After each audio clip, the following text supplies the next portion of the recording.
Hello my pumpkins, I am Austenix, and today we are going to be looking at the top meta decks in Spark of the Rebellion so far. I wanted to make this video as kind of a meta analysis, as right now we're kind of approaching the end of set 1 and going into set 2 as well, so I wanted to make this video to kind of talk about what decks I think are kind of at the top right now and we'll probably see play in set 2, and what decks are kind of not really making the cut, and maybe, you can play them, you may take a game or two, but they're not really getting into top 8s, they're not really winning store showdowns, and I'm making this after the fact, so it's more of, again, an analysis on the current meta, but yeah, let's jump right into it. Okay guys, so here we are. Right off the bat, we're going to be starting off with Green Boba Fett.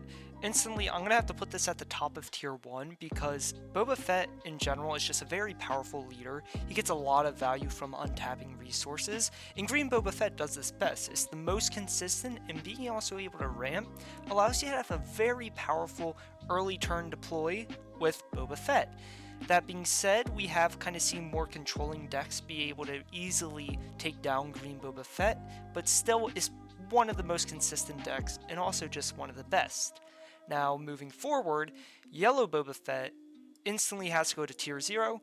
This deck it takes all the issues with Green Boba Fett and it fixes a lot of them. It's a lot more faster, it's more aggro based, and the power of Cunning just allows this deck to overshadow the entire meta. And honestly, even moving forward, seeing how set 2 is ending up, this will probably still be one of the best decks in the format.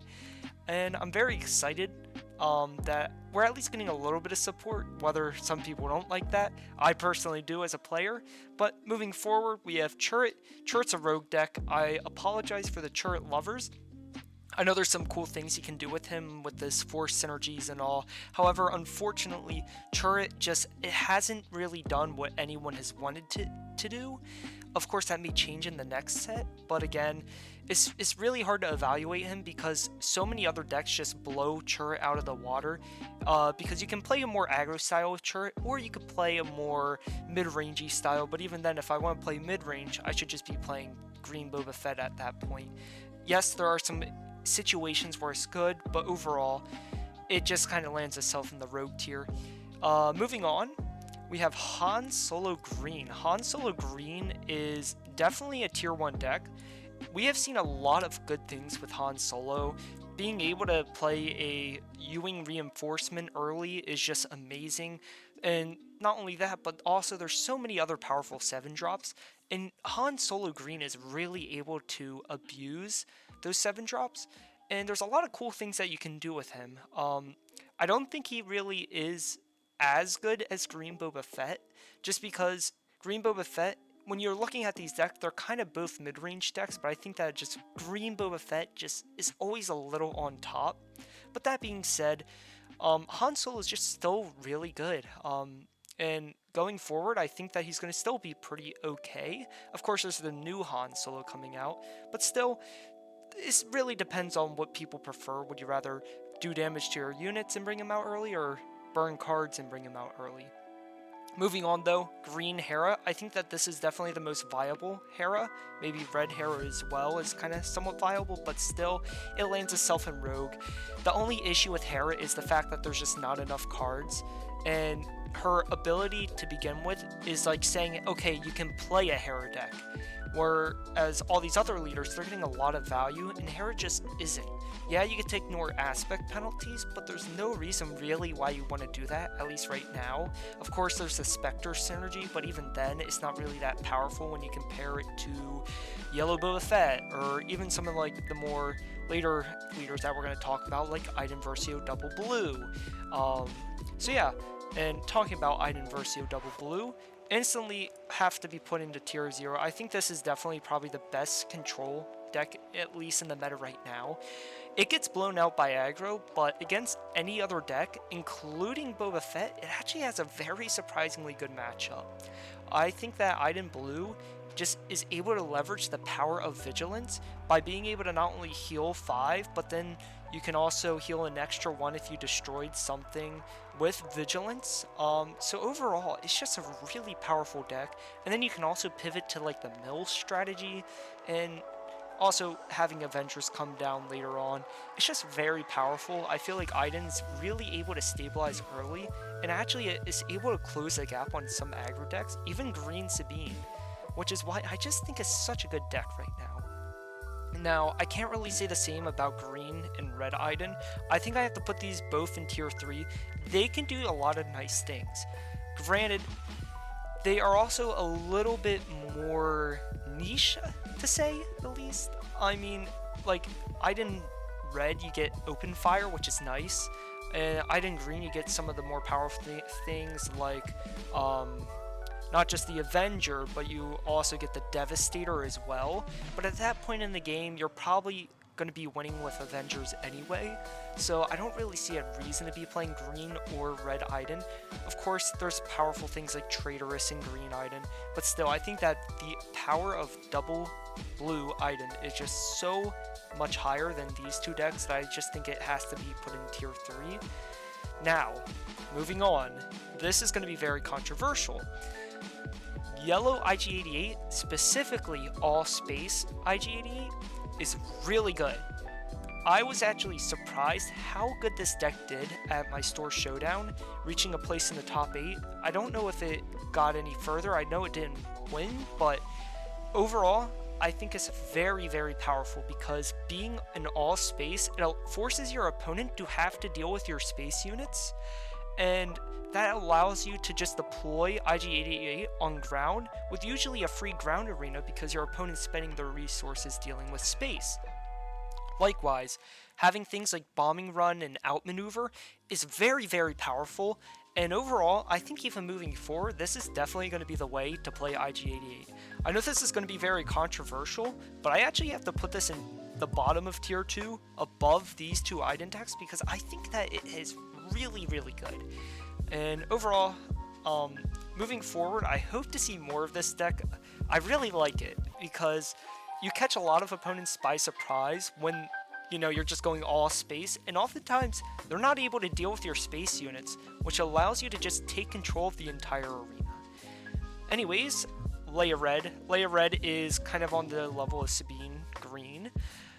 She's very powerful. She's actually faster than Sabine Green in some cases, but she is a little bit harder to play because you have to have a board presence in order to utilize her ability, and if you don't, she's honestly probably worse. So I'm going to have to put her honestly behind Green Han. I think they're somewhat on the same power level, but really it's hard to evaluate her because depending on how the meta is, if there's lots of removal and Leia's just not able to have a board presence, she feels very, very bad.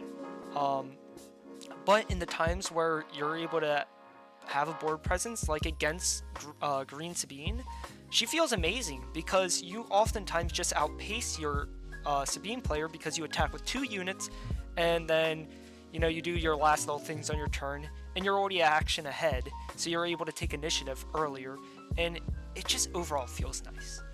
Luke Green. Luke Green was an interesting deck. Some people had faith in it, others didn't. I didn't really have faith in it. I don't think it's really that amazing. There's some cool things you can do, but giving shields to things when oftentimes shields don't block out hard removal like Vanquish, so it's hard to evaluate him. And in decks like matchups like Sabine, sometimes, unless if you're giving a shield to Sentinel, Sabine doesn't care about attacking shields, so those shields usually don't matter. And it's very hard to evaluate him, but I have to put him at least in like tier 2, maybe tier 3. He's okay if you get him going, but again, he just has some issues. The next deck though, Yellow Luke Skywalker. Yellow Luke Skywalker has been gaining some steam, and I've seen it kind of blow up. Specifically playing into kind of like a mill strategy. It's been interesting because it's been able to really kind of prevent aggro while also preventing control, because if you play into the mill strat, you can oftentimes out-mill control players with Kanan Jarrus, which is very, very interesting. So honestly, I'm going to have to put this deck in top of tier 2, maybe even bottom of tier 1. I think I'm going to put it in top of tier 2 because we just didn't really see a lot of it. It didn't really get discovered until the later end of the Store Showdown kind of era, but I think it's really powerful, and I think moving forward we could see some good things from it. Blue Palpatine. Blue Palpatine's really, really good. There's a lot of cool things that you can do with him. I think that he is very powerful. He's able to really close the gap on some decks just by taking control of their most powerful units. Even like Boba Fett, like if they take control of a Fett's Fire Spray, you're done. But with that being said, I think that it, like, compared to other control decks, is kind of iffy on its matchups. So I'm going to have to put it in like top of tier 2 as well, because I think that it's really good, but it just sometimes gets overshadowed by like your items and some other control decks that we're going to be talking about. Green Pal, unfortunately, I just don't think is amazing. I think there's there's cool things that you can do with every of these decks. There's cool things you can do, like Green Palp being able to ramp really, really hard and get Palp early. But again, like it's tough to say because Green Palp, at least right now, again, we don't really have enough double green cards to really show the power of double aspects. So I have to put it into tier 3. Granted, I say that and I put Boba Fett double yellow tier 1 and also Iden blue tier 1, or sorry, tier 0. But still, it doesn't really feel like it fits into the meta right now. But a deck that does feel like it fits into the meta is going to be our green, yellow, black Palpatine, or yellow Palp. This deck is severely, really surprising. I think it's tier 1. I think that if the Store Showdown era kind of lasted a little bit longer, I think we would have seen this deck explode into tier 0.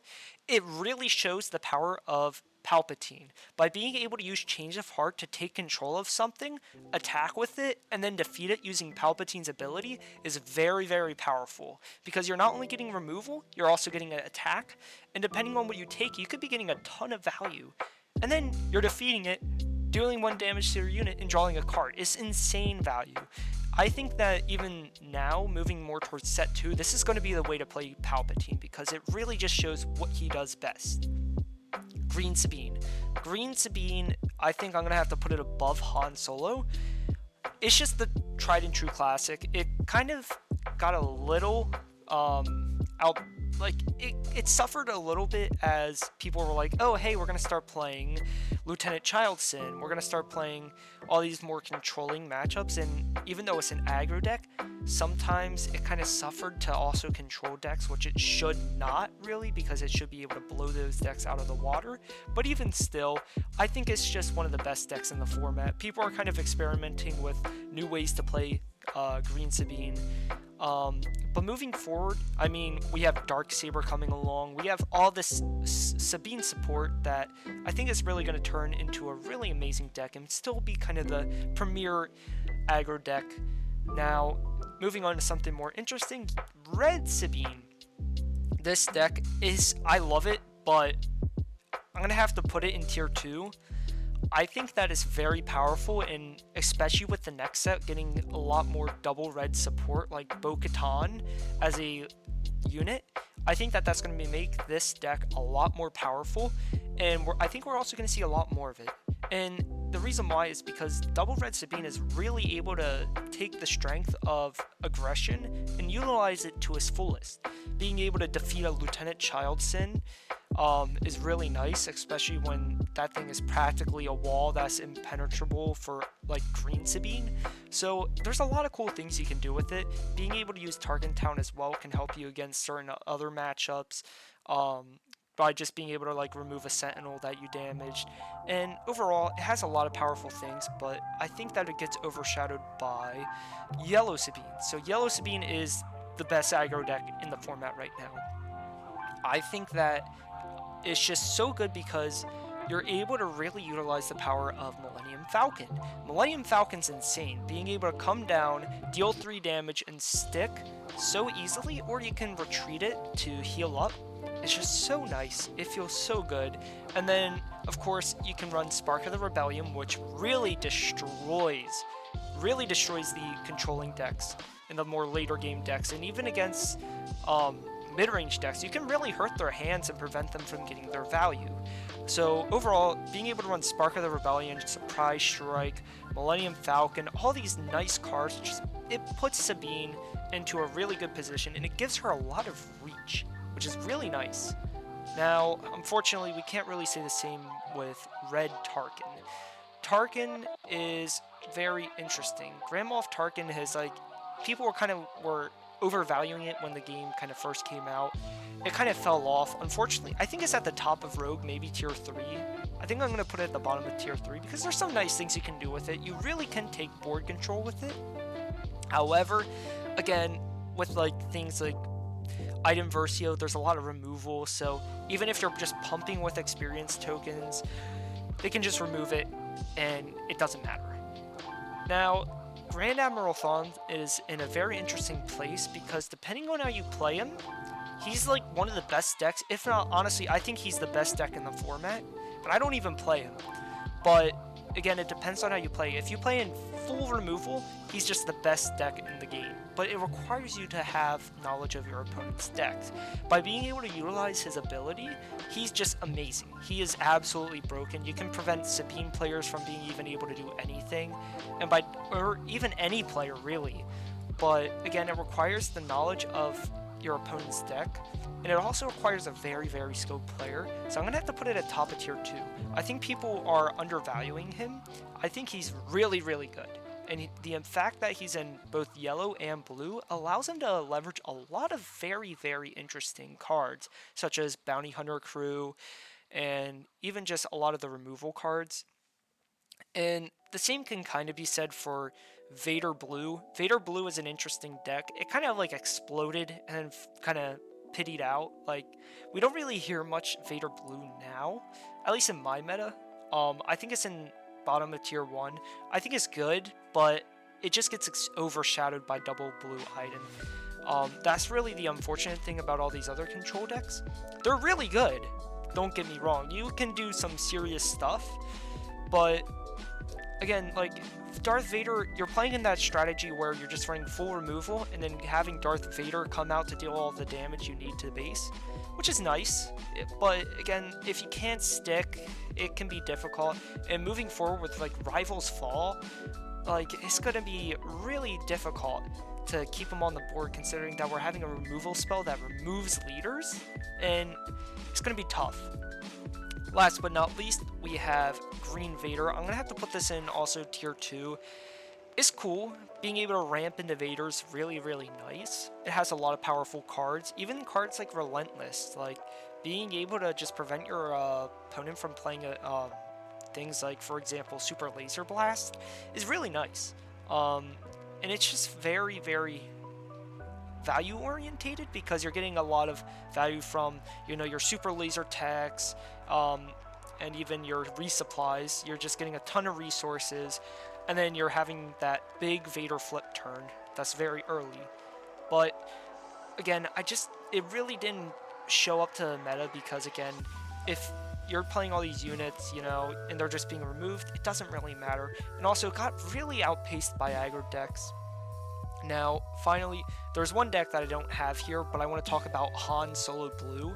I think I'd actually put it above Han Green, as Han Solo Blue has really interesting plays. Like, being able to do a Yoda turn 1, give it a Jedi lightsaber is really, really insane. That's a 5/7 on turn 2 that can pretty much attack, and it's really nice. But unfortunately, well, I forgot to put it up here, but also it kind of loses out to, you know, Yellow Boba Fett by being able to bounce things and all. That's the really only sad thing about Han Solo, is the bouncing. But overall, I think this is where my tier list stands right now. Spark of the Rebellion has been a very balanced meta. Even decks like all these here, tier 3 decks, you can play. Even rogue decks, you can play. All these decks are really, really viable, and I think that right now, the developers have done a really good job balancing the first set. I really hope to see that too moving forward in the second set, considering we're only really 6 days away from pre-release. But let me know what you guys think in the comments below. please leave a comment below and tell me, like, you know, what do you think? What do you agree? What do you disagree? Is this tier list really indicative of the meta? Do you guys agree? Do you guys disagree? Do you think something should be moved up? Let me know. This has been a very, very swell time, and I'll see you guys in the next one. Peace.